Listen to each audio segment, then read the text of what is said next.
नमस्कार, मैं हूं चंदनवाल में आपका स्वागत है। और एक साल में ही हमने 50 साल का काम यहाँ लाके दिखा दिया। और अब मैं आप सबके माध्यम से समाजवादी पार्टी के सभी नेताओं को बताना चाहता हूँ, सिर्फ एक साल नहीं, अब अगला 25 साल निरहुआ ने आने वाले 25 साल में आजमगढ़ को नंबर 1 बनाने का संकल्प लिया है। बीजेपी सांसद दिनेश लाल यादव निरहुआ ने आजमगढ़ में अमृत भारत स्टेशन योजना का शिलान्यास किया। कहा, अमृत वर्ष में देश नंबर 1 बना, प्रदेश नंबर 1 बन रहा है और आजमगढ़ भी 25 वर्षों तक नंबर 1 बन जाए। सांसद निरहुआ ने अखिलेश यादव, स्वामी प्रसाद मौर्य और शिवपाल यादव के बयान पर भी करारा जवाब दिया। साथ ही यह भी दावा किया कि एक साल में 50 साल के बराबर आजमगढ़ में विकास कार्य कर दिए। अब आगे सुनिए बीजेपी सांसद दिनेश लाल यादव ने क्या कुछ कहा। ये जो हमारे प्रधानमंत्री जी की भारत के रेलवे में ऐतिहासिक जो कदम उन्होंने उठाया है, अमृत स्टेशन योजना के तहत आजमगढ़ को भी जोड़ा गया है और 33 करोड़ 60 लाख रुपए आजमगढ़ में आ रहा है।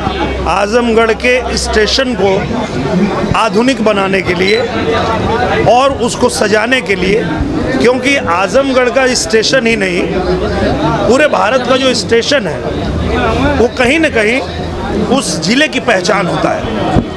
तो हमारे ज़िले की भी जो पहचान है, हमारा जो स्टेशन है, जब वो दिव्य और भव्य बन जाएगा तो जो भी यात्रीगण यहाँ से जाते हैं आते हैं उनके लिए आधुनिक सुविधाएं मिल जाएंगी। और इसके लिए आज प्रधानमंत्री जी को और रेल मंत्री जी को हम लोग दिल से आभार व्यक्त करते हैं, पूरे आजमगढ़ की जनता की तरफ से बहुत आभार व्यक्त करते हैं। और आने वाले दिनों में जब ये आधुनिक स्टेशन बन जाएगा तो जो आधुनिक ट्रेनें हैं, जैसे वंदे भारत है, इस तरह की जो नई नई ट्रेनें चल रही हैं, उनको भी हम लोगों ने आग्रह किया है माननीय रेल मंत्री जी से कि आजमगढ़ से उसको चलाना शुरू किया जाए, ताकि हमारे आजमगढ़ के लोगों को आधुनिक ट्रेनों से सफ़र करने का भी अवसर प्राप्त हो। मैंने पूजनीय महाराज जी से वहाँ तहसील की मांग रख दिया है कि वहाँ पे हमको परशुरामपुर तहसील चाहिए, क्योंकि बहुत दूर आना पड़ता है लोगों को। दूसरी बात, देवारा क्षेत्र में हम लोग एक दुग्ध डेयरी का भी मांग रखे हैं कि एक वहाँ पे दूध का भी बड़ा व्यवसाय होता है। उसके अलावा बहुत सारे ऐसे इंडस्ट्री हम आजमगढ़ में लगवाने जा रहे हैं जहाँ पे कि जैसे मिर्च मसाला हो गया, खाने पीने की चीज़ें हो गई, मोटर बनाने की फैक्ट्रियाँ हो गई। वो लखनऊ से लेकर के और गोरखपुर के बीच में लगना था। हमने पूजनीय महाराज जी से निवेदन करके उसको आजमगढ़ में ही स्वीकृत करा लिया है, तो वो भी हम लोग करवाने जा रहे हैं। और मुझे लगता है कि आने वाले दिनों में जब यहाँ फैक्ट्रियाँ लग जाएंगी तो हमारे आजमगढ़ के जनता को बाहर कहीं जाके कमाने की आवश्यकता नहीं होगी, वो यहीं पे अपना रोजगार कर पाएंगे, कमा पाएंगे।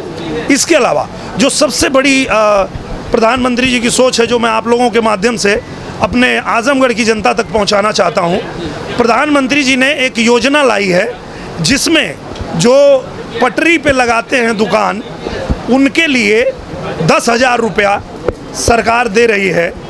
उसका लाभ भी वो उठा सकते हैं।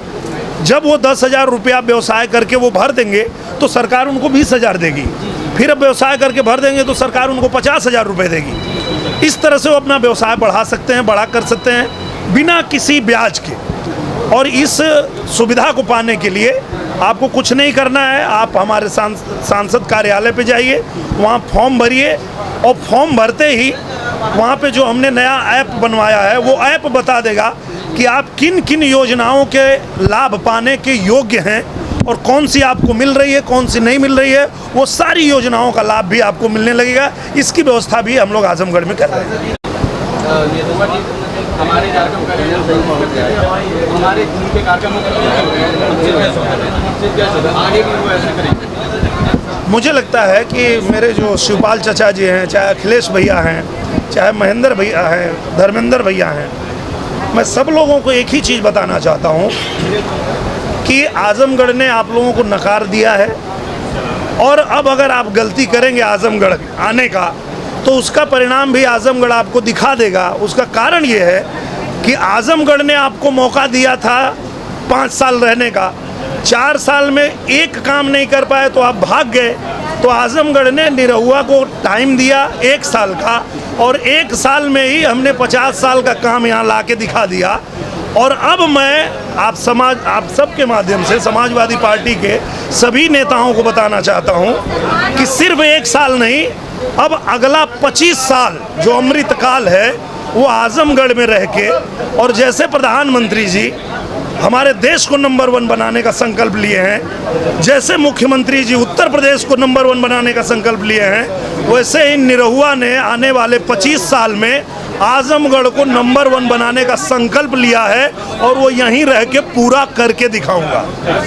मैं इतना ही कहना चाहूँगा कि गाने की 2 लाइन कहना चाहूँगा कि प्रधानमंत्री जी ने कह दिया है तो निश्चित ही बनेगा और 2047 तक मेरा देश विकसित ही बनेगा। स्वामी प्रसाद मौर्य कह रहे हैं कि भारत सरकार से आजाद हुआ उसके बाद जो भी यथास्थिति थी उसको नहीं बदलनी चाहिए।